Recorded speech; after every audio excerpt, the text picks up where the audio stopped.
মধ্যবিত্ত পরিবারের প্রত্যেকটা মানুষেরই শখ আহ্লাদ টাকার উপর নির্ভর করে। ইচ্ছা থাকলেও আমরা মনের মতো খরচ করতে পারি না, কারণ আমাদের আয় খুবই সীমিত। আর সীমিত আয়ের মধ্যেই আমাদের দৈনন্দিন চাহিদা এবং ভালোবাসার মানুষকে ছোট্ট ছোট উপহার দেওয়া, সেগুলোও কিন্তু পূরণ করতে হয়। এদিকে আমার মেয়ে তো অনেক অনেক গিফট পেয়ে ভীষণ খুশি। তাকে কে এত এত গিফট দিয়েছে সেইগুলা কিন্তু এই ভিডিওতে থাকছে, তোমাদের সঙ্গে অবশ্যই শেয়ার করব। আমাদের রিলেশনের 12 বছর, আলহামদুলিল্লাহ এখন পর্যন্ত কিন্তু ভালোবাসা আমাদের একই রকম আছে। দুজনের পক্ষ থেকে দুজনের জন্য কোনো ভালোবাসার কমতি নেই। ভালোবাসার মানুষকে উপহার দেওয়ার জন্য কারি টাকার প্রয়োজন নেই, মন থাকলেই যথেষ্ট। সো হ্যালো এভরিওয়ান, আসসালামু আলাইকুম। কেমন আছো সবাই? আই হোপ সবাই ভালো আছো, সুস্থ আছো। সুরাইয়ানিয়াস ফ্যামিলি ব্লগে সবাইকে স্বাগতম। প্রতিদিন কিন্তু সকাল থেকে ব্লগটা শুরু করা হয়, বাট আজকে ব্লগটা কিন্তু আমি বিকাল থেকে শুরু করছি, মানে আছরের পর থেকে। প্রায় সন্ধ্যা হয়ে গিয়েছে, কিন্তু হয়তো বা 5-10 মিনিটের মধ্যে আজান দিয়ে দিবে মাগরিবের। ভাবলাম একটু আজকে অন্যরকম চা করি। ক্যারামেল টি তোমরা কখনো খেয়েছো কিনা জানি না, বাট এটা কিন্তু ভীষণ মজার। যদি কখনো কেউ না খেয়ে থাকো তাহলে কিন্তু অবশ্যই ট্রাই করতে পারো। হোপফুলি তোমরা কেউ নিরাশ হবে না, এই টিটা একবার বানিয়ে ট্রাই করতে পারো। এটা কিন্তু ভীষণ মজার। প্রথমে হচ্ছে আমি 2 চামচ চিনি দিয়েছি আর 1 চামচ চা পাতা দিয়েছি, মানে আমার মেজারমেন্ট অনুযায়ী তোমরা যতটুকু বানাবে ওই পরিমাণ দিতে পারো। দেন হচ্ছে এখানে আমি এই তো একটুখানি ভেজে নিয়েছি চা পাতা আর চিনি পানি ছাড়াই। দেখো একটু কিন্তু লালচে যখন হয়ে যাবে চিনির কালারটা, তখনই পানি দিতে হবে। বাট এটাকে কিন্তু একদম গাঢ় লাল করা যাবে না, তাহলে কিন্তু এটা পোড়া পোড়া একটা গন্ধ আসবে, ভালো লাগবে না খেতে। তো পারফেক্ট যদি টি খেতে চাও তাহলে কিন্তু এইভাবেই করতে হবে। আর এদিকে দেখো আমার লাইনে ঘাসের কি অবস্থা, তাই আমি চুলার বার্নারটা একটু উল্টিয়ে দিলাম যাতে একটু তাড়াতাড়ি হয়ে যায় চাটা। তো এখন মোটামুটি একটু বলক আসবে, বলক আসলে কিন্তু এটার মধ্যে আমি আরও কিছু অ্যাড করব। দেখো এটা উল্টে দেওয়ার পরে কিন্তু তাড়াতাড়ি পানিটা গরম হয়ে যাচ্ছে। ম্যাক্সিমাম সময় কিন্তু আমি এভাবে উল্টিয়ে দিয়েই রান্না করি। তো এখানে আমি লবঙ্গ নিয়েছি আর একটা এলাচ নিয়েছি, আর হচ্ছে তেজপাতা নিব, মানে হাফ তেজপাতা এখানে আমি ছোট ছোট করে টুকরা করে দিয়ে দিয়েছি। এখন হচ্ছে চা পাতা এগুলা মিশিয়ে আমি জাস্ট কয়েক মিনিট গরম করে নেব, মানে খুব ভালোভাবে করে নেব। তবে হ্যাঁ, তোমরা যদি ব্ল্যাক টি কেউ খাও তাহলে কিন্তু ততটা গরম করতে পারবে না। ওই ক্ষেত্রে আমি বলবো ইনস্ট্যান্ট দুধ দিয়ে করাই ভালো, মানে দুধটা আগে গরম করে নিয়ে চা করাটা বেস্ট হয়। কারণ চা পাতারও কিন্তু অনেক কোয়ালিটি আছে। কিছু চা পাতা কিন্তু বেশিক্ষণ আগুনে রাখলে একদম তেতো হয়ে যায় লিকারটা, আবার কিছু আছে কোনো সমস্যা হয় না। সো ওটাকে তোমরা একটু অবজার্ভ করে নিবে, মানে ভালোভাবে দেখে নিবে কীরকম টি বানাচ্ছ। আমি যেহেতু পাউডার মিল্ক দিয়ে আজকে বানিয়েছি তাই কিন্তু আগে আর দুধটা গরম করিনি, বাট এভাবে খেতেও কিন্তু ভীষণ মজার হয় এই চাটা। সঙ্গে হচ্ছে আমি টোস্ট বিস্কিট নিয়ে নিচ্ছি 3 পিস, কারণ বুঝতে পারছো সেই রাতে খেতে খেতে অনেকটা সময় লেগে যাবে। আর দুপুর আজকে কিন্তু প্রপার হচ্ছে আমার লাঞ্চ করা হয়নি। নর্মালি বেবি আর আমি একসঙ্গে খেতে বসি, তো আজকে আমার বেবির পটি পেয়েছিল খাওয়ার মধ্যে, তারপর আর আমার খেতে ইচ্ছা করেনি। যাই হোক, এই তো এদিকে হচ্ছে আমার ছোটো ভাই আসছে, তো এই তো মামার সঙ্গে খেলছে আর তার মামাকে সে মেকআপ করে দিচ্ছে, মানে সাজুগুজু করাবে। সে নাকি অনেক বড় বিউটিশিয়ান হয়ে গিয়েছে, অনেক সুন্দর মেকআপ করতে পারে। তো কিছু করার নেই, তার মামার উপরে অ্যাপ্লাই শুরু করে দিয়েছে। আর ওর মামা তো নির্বোধের মতো সব কিছু সহ্য করছে, কেয়ার করবে। একটা মাত্র ভাগ্নি, তার আবদার তো রাখতেই হবে। আমি জাস্ট অবাক হয়েছি, চোখের উপরে কত সুন্দর পার্পল কালারের শ্যাডো লাগিয়েছে আমার বেবিটা 2 চোখেই। আর এখনও হচ্ছে লিপস্টিক লাগিয়ে দিচ্ছে, তার মানে পছন্দের লিপস্টিক। নর্মালি হচ্ছে ও সবসময় এটাই লাগায়, ওকে বড়দের লিপস্টিক আমি দেই না কখনো লাগাতে। তোর মামা বলতেছিল আমার তো সুড়সুড়ি লাগতেছে, আমাকে আর দিও না, কিন্তু না দিতেই হবে, তোমার পুরাটাই লাগাতে হবে। তাছাড়া আমার বেবিটা আজকে কিন্তু ভীষণ এক্সাইটেড, কারণ হচ্ছে তার অনেকগুলো গিফট আসবে, তার চাচু পাঠিয়েছে মালয়েশিয়া থেকে। তো কে পাঠিয়েছে আর কি কি পাঠিয়েছে সেগুলো তো অবশ্যই তোমাদের সঙ্গে শেয়ার করবো। বাট ভিডিওর এই পর্যায়ে যদি কোনো আপু এবং ভাইয়া থেকে থাকো তাহলে প্লিজ আমার হচ্ছে ভিডিওটা লাইক করে দিও। প্রাইস পাওয়ার লিগে বুঝতে দেখ না, গিফট গিফট গিফট গিফট। আরে বাবা রে, কি চিল্লাবি? এটা কি মামি?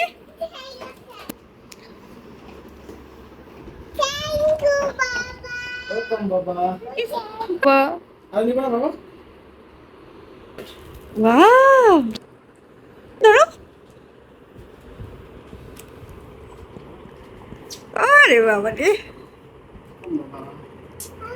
গিফট পাইছো না? ওয়াও, খোলো খোলো, এটা আনপ্যাক করো। কি? ও, যে প্যাকেটটা বড় ছিল অনেক। হ্যাঁ, অনেক সুন্দর। তাই আগে খুলে দেখো কেমন, আগে খুলো। হ্যাঁ বন্ধ করো, ওই যে চলছিল তখন বন্ধ করছো, তুমি ছাড়ো।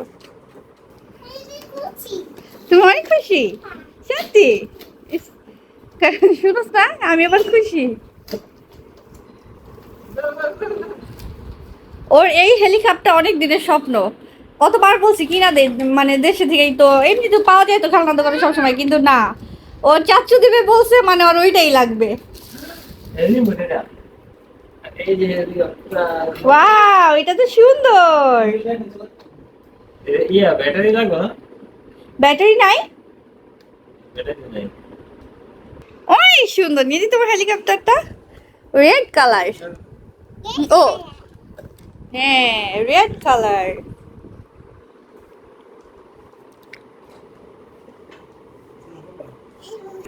এগুলা কি? ওয়াও, এটা এটা এটা এটা কি ফল? কি? লাম্বুজা? লাম্বুদান? কি খবর ছিল তো? হ্যাঁ, মালয়েশিয়ান ফল। দেখি কয়টা আছে, বের করো বের করো আস্তে আস্তে। ও, এই এই চকলেটটা পেয়েছো?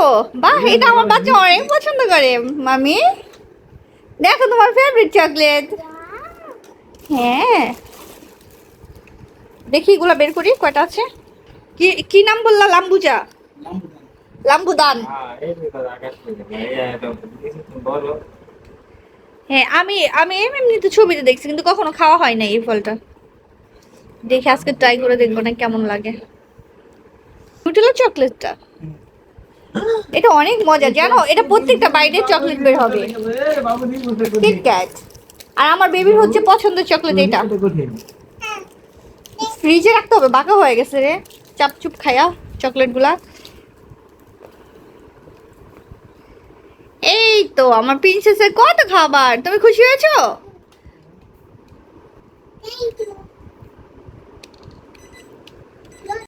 তো আমার প্রিন্সেস বেবিটা কিন্তু ভীষণ এক্সাইটেড এত এত গিফট পেয়ে। ওর বাবা হচ্ছে ব্যাটারি নিয়ে আসছে, তো এই তো এখন হচ্ছে হেলিকপ্টার চালাবে। সে কিন্তু এত এক্সাইটেড, ভয় পাচ্ছে যে না এইভাবে না, তুমি এইভাবে দাও। দেখো কেমন করছে আমার বাবুটা, এক্সাইটেড। কি করবে আসলে বুঝতে পারতেছে না, এত এক্সাইটেড হয়ে গেছে। তো আসলে এটা বুঝতে পারছিল না কিভাবে কন্ট্রোল করবে, বারবার পড়ে যাচ্ছিল রিমোট দিয়ে, আর ও তো চিল্লাচিল্লি শুরু করে দিছে। আমার হাজব্যান্ডের ফ্রেন্ড উনি পাঠিয়েছেন। তো নর্মালি হয় কি, যখন ওরা কথা বলে আমার বেবি পাশে থেকে সবসময় বলতো চাচ্ছু আমার জন্য হেলিকপ্টার পাঠিও। মানে ওকে জিজ্ঞেস করতো তোমার কি কি লাগবে চাচ্ছু, তো তখন ও শুধু এই একটা কথাই বলতো। কারণ ওকে অনেকবার বলেছি যে তোমাকে হেলিকপ্টার কিনে দেই, বাট সে নিবে না, তার চাচ্ছু পাঠাবে, ওটাই লাগবে। তো যাই হোক, এই তো এদিকে ট্রাই করতেছিল, বাট হচ্ছিল না, বারবার পড়ে যাচ্ছিল। তো এদিকে আমি একটু বাদাম ভাজতেছি। নর্মালি বালি দিয়ে ভাজলে কিন্তু ভালো হয় বাদামগুলা, বাট আমার কাছে যেহেতু মানে বালি নেই, তো এটার জন্য হচ্ছে আমি এমনিতেই কড়াইতে ভাজতেছি, অল্প আঁচে করে ভেজে নিচ্ছি, যাতে উপরটা মানে পুড়ে না যায়, ভিতরটা একদম পারফেক্ট হয়। তো আমার হচ্ছে হাজব্যান্ডের চাচাতো ভাই, মানে আমার এক ভাসুর আসছে, তো ওই ভাইয়ের কাছে পাঠিয়ে দিয়েছে এইগুলা, ও তো ভীষণ খুশি। আরও কিছু কিছু জিনিসপত্র ওর আছে, চিরুনি মানে ব্রাশ চিরুনি যেগুলা, তারপরে রিমোটের ব্যাটারি, ওগুলো ভাইয়ার কাছে রয়ে গিয়েছে। তো নিজের বাবা যখন যাবে গ্রামে তখন নিয়ে আসবে হয়তো। এদিকে হচ্ছে রাতের রান্নাও বসিয়ে দিয়েছি, কারণ আজকে হচ্ছে খুদের ভাত রান্না করব। দুপুরে তো খুব মানে একটা রান্না করা হয়নি, কারণ ইচ্ছা ছিল হচ্ছে খিচুড়ি রান্না করব, বাট খিচুড়ি দেখা যায় কি বেশি নামলেই সবসময় খিচুড়ি খাওয়া হয়। আর হচ্ছে এর মধ্যে একদিন খুদের ভাত রান্না করেছিলাম, ওই দিন আমার ভাই তো ছিল না, তো ও যেহেতু আসছে ভাবলাম কেননা খুদের ভাতই রান্না করি। আর নর্মালি হয় কি, একদিন রান্না করলে আমার 2 দিন তরকারি থেকে যায়, যত কমই রান্না করি না কেন। মানে অল্প মানুষ বলে কথা, কিছু না কিছু কিন্তু প্রতিদিনই ফ্রিজে রাখতে হয়, বেঁচে যায় খাবার। আমি একদমই খাবার অপচয় করার পক্ষে নেই, সেটার জন্যই তো খুদের ভাত রান্না করছি। আর পটল ভাজবো, আলু ভাজা থাকবে, সঙ্গে ডিম ভাজা থাকবে, আর হচ্ছে 2 রকমের ভর্তা। আজকে খুব একটা বেশি কিছু করব না, কারণ রাতের বেলা কিন্তু ওইভাবে খাওয়া হয় না, দেখা যায় সব খাবারই রয়ে যাবে। আর আমি একটু মানে অন্য বাড়তি কাজও করব আজকে, কারণ যেহেতু ওয়েদারটা ভীষণ ভালো আছে, তো ভাবলাম কেন আজকে একটু কাজ করি। নর্মালি হয় কি যে প্রতিদিন সকাল থেকে শুরু করি, মানে সকালে কাজ শুরু হয় বা বিকালে শেষ হয়ে যায়। আমাদের গৃহিণীদের কিন্তু ব্যাপারটা একদমই তা নয়। আমরা যারা বাড়ির বউয়েরা আছি বা যেই বলো না কেন, যারা আমরা বাসায় থাকি, যে বাইরে জব টপ না করি, তাদের কিন্তু সকাল আর দুপুর রাত নেই, সবসময় একই রকম কাজ থাকে আমার মনে হয়। আমি কিন্তু আজকে ব্লগটা সন্ধ্যা থেকে শুরু করছি, বাট দেখো আমার কত কাজ জমে আছে। বাই দ্য ওয়ে, আমার কোনো নতুন আপু এবং ভাইয়া যদি জয়েন করে থাকো, প্লিজ একটা কমেন্ট করে দিও, লাইক করে দিও, আর আমার চ্যানেলটাকে সাবস্ক্রাইব করে দিও, আমার পাশে থেকে যেও। আই ডোন্ট নো তোমরা ভিডিওর এই পর্যায়ে কেউ আছো কি না, বাট তবুও বলছি। আর এই তো পটল আলুগুলো আমি বেজে নিচ্ছি, বাকি কাজগুলো আমি অফ ক্যামেরায় করে নেব। কারণ লাইনের চুলায় কিন্তু আলু সিদ্ধটা করে নিয়েছি আর ডিমটা খাওয়ার সময় ভেজে নেব। তো এদিকে এই তো গজ কাপড় ছিল, এটা আমার কিছুদিন আগে এনে রেখেছিলাম, বাট এটা কাটা হয়নি। নর্মালি সবসময় ফ্লোরে বসে কিন্তু আমি কাপড় কাটাকাটি করি, কারণ আমার ওয়ারড্রপটা রাখার পরে জায়গা এত বেশি কমে গিয়েছে, আমি কিন্তু ইজিলি বসে মুভ করতে পারি না, মানে কাপড় টাপড় কাটতে কষ্ট হয়, অনেকটা সময়ও লেগে যায়। তাই ভাবলাম আজকে আমি ডাইনিং টেবিলের উপরে দাঁড়িয়ে দাঁড়িয়ে কাপড় কাটবো, দেখি কতটুকু সময় লাগে। বাট বিলিভ মি, এইভাবে কাপড় কাটতে কিন্তু ভীষণ অল্প সময় লাগে। আমি জাস্ট অবাক হয়ে গিয়েছি এত তাড়াতাড়ি করে আমার কাপড় কাটা হয়ে যাবে। এদিকে কাপড়টা বিছিয়ে নিয়েছি, মানে ড্রেসের পার্ট আর হচ্ছে সালোয়ারটা আলাদা করে নিয়েছি, বাকি অংশটা আমার বেবির জন্য রেখেছি। যখন কাপড়টা কিনে নিয়ে আসছিলাম, গজ কাপড়টা দেখে ভালো লাগছিল, আর এটা আমার থেকে 120 টাকা করে গজ নিয়েছে। তখনই হচ্ছে আমি একটু কাপড় বাড়িয়ে এনেছিলাম যাতে আমার বেবিরও ড্রেস হয়ে যায়। ও কিন্তু আমার সঙ্গে ম্যাচিং ম্যাচিং পরতে ভীষণ পছন্দ করে। আর এটা 2.5 হাত বহরের কাপড়, তো এটার জন্য হচ্ছে আমার মেজারমেন্ট অনুযায়ী কিন্তু আমি হচ্ছে 4 ভাঁজ করে নিয়েছি, বাকি অংশটা খোলা রেখেছি, কারণ ওটা দিয়ে দেখা যায় আমার হাতের কাপড় বের হয়ে যাবে। যদি মাঝামাঝি ভাঁজ করে আমি কাপড়টা কাটতাম তাহলে কিন্তু বাড়তি কাপড়টা আমার কোনো কাজেই লাগতো না। তো নর্মালি এই ভাঁজটা আমি 4 ভাঁজ করেছি হচ্ছে ঘেরের অংশ থেকে। তো আমি নর্মালি 26-27 ঘের পরি, তো আমি এখানে টোটাল কাপড়টা হচ্ছে 31 ইঞ্চি রেখে বাকিটা হচ্ছে আলাদা করে রেখেছি। কারণ আমার দেখা যায় 27 যদি ঘের থাকে, আমার ঘেরের হচ্ছে বাড়তি কাপড় নিতে হবে 2 ইঞ্চি ভাঁজ করার জন্য। অনেক সময় কাপড়টা তেরা বেঁকা থাকে, সেটার জন্য 2 ইঞ্চি বাড়তি নিয়েছি। তো আমার মেজারমেন্ট অনুযায়ী কিন্তু আমি দাগ কেটে নিচ্ছিলাম। নর্মালি হচ্ছে আমার যেহেতু 42 বডি, ওই অনুযায়ী কিন্তু আমি করে নিচ্ছি। তো অনেক আপুরাই আমাকে বলেছিল আমি কিভাবে সেলাই কাজ শিখেছি। অ্যাকচুয়ালি আমি কোনো জায়গা থেকে সেলাই কাজ শিখিনি। আমি যতটুকু মানে শিখেছি ইউটিউব দেখে, নিজের মানে কি বলবো বেসিক নিজের আইডিয়া থেকে। এখানে হচ্ছে আমি পিছনে গলাটা ছোট কাটবো, সেটার জন্য প্রথম মানে ছোট করে ভাঁজ করে নিয়েছি 3 ইঞ্চি লম্বা করে, আর পাশেও 3 ইঞ্চি রেখে। আর হচ্ছে সামনে গলাটা যেহেতু বড় থাকবে, পিছনে উঠাই দিলে সামনে একটু বড় গলা পড়তে হবে, না হয় কিন্তু মাথা ঢুকবে না। আর তো সামনে গলাটা আমি 6 নিয়েছি, তো ওই তো মেজারমেন্ট অনুযায়ী দাগ দিয়ে নিয়েছি। এখন হচ্ছে বডির মাপটা নেব, তারপর হচ্ছে আমার এখানে বগলের যে অংশটা ওটা জাস্ট আমি একটা শেপ দিয়ে নিচ্ছি। দেখো, আমার মনে হয় সেলাই কাজ ভীষণ ইজি, ভীষণ ইজি। তোমরা যারা করতে চাও একদম সাহস করে জাস্ট করে ফেলবে। আর এই যে মাঝখানে যে দাগটা দিচ্ছি, এটা কিন্তু আমি কোনো মাপই নিইনি। আমার যে হিপের মাপটা আছে, মানে ওখান থেকে হচ্ছে বডির মাপটা ধরে মাঝখানে বরাবর একটা দাগ দিয়ে নিয়েছিলাম, মানে অর্ধেকটা ভাঁজ করে।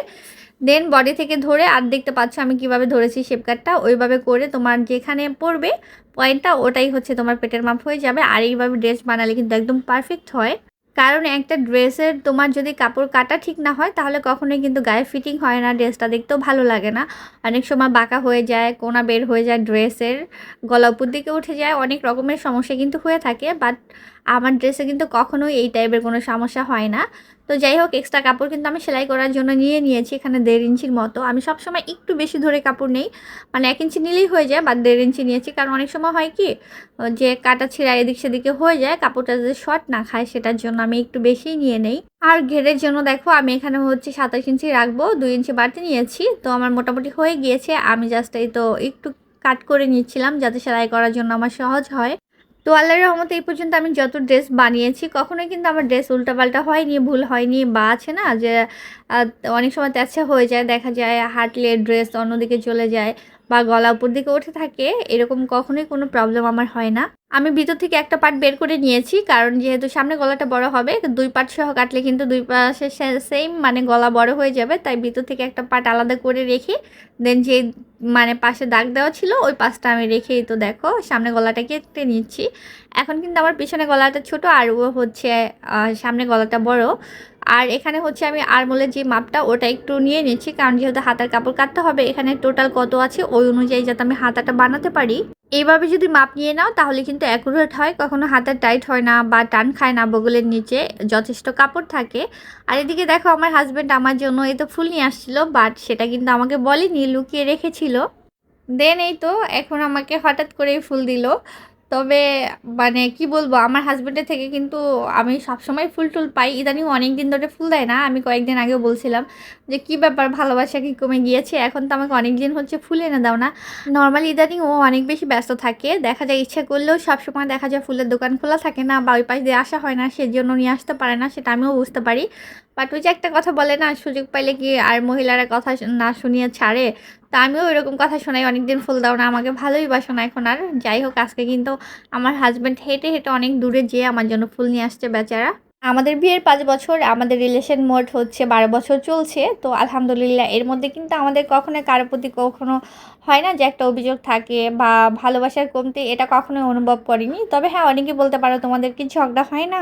অফকোর্স ঝগড়া হয়, বাট ঝগড়াটা খুব তাড়াতাড়ি আবার মিলে হয়ে যায়। আধা ঘন্টার মধ্যেই আমাদের ঝগড়া শেষ হয়ে যায়। আর ঝগড়া তো ভালোবাসারই একটা অংশ, তাই না? ঝগড়া না হলে কিন্তু ভালোবাসার গভীরতাও বাড়ে না। যাই হোক, অত গভীরতা দিয়ে তো আর কাজ হবে না, কাজ করে তো মানে খেতে হবে। তো এদিকে হচ্ছে আমি সালোয়ারের কাপড়টা কাটছি, যেহেতু প্লাজো বানাবো। আর এটা কিন্তু খুবই ইজি। প্লাজোটা হচ্ছে কোমরের মাপ থেকে তোমরা বানাতে পারো, মানে কামিজের কোমরের যতটুকু মাপ আসে তার থেকে অর্ধেকটা মাপ নিয়ে আমি প্লাজোটা কেটে নিচ্ছি। যদি প্লাজো বানানো কেউ শিখতে চাও তাহলে ডিটেইলে অবশ্যই আমি পরে বলে দিব তোমাদের।